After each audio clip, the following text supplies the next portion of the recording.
العديد من الناس ديما يتسائلوا ما هي افضل انواع التمارين خاصه في رياضه كمال الاجسام بالطبيعه.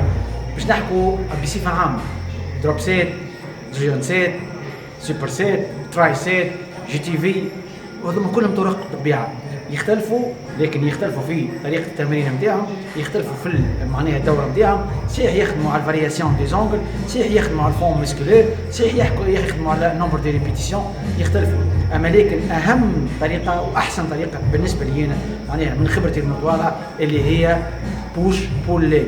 بوش بول ليج شكون تخص جميع الاصناف وخاصه المبتدئين شو باش يخدم نهار بوش يرتاح نهار، يخدم بول يرتاح نهار، يخدم ليجز يرتاح نهارين، مش نهار يرتاح نهارين. كيف بالنسبه لجماعه السمان اللي هما يحبوا ينقصوا الماكسيموم تاع الجريس في اقل وقت، ننصحوا بالبوش بول ليجز. علاش؟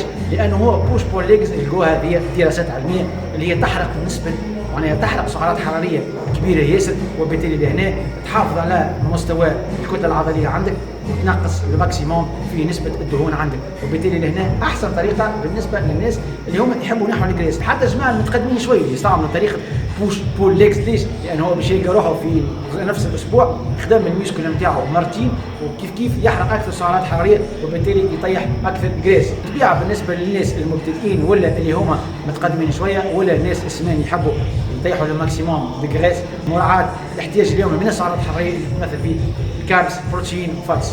والسلام عليكم.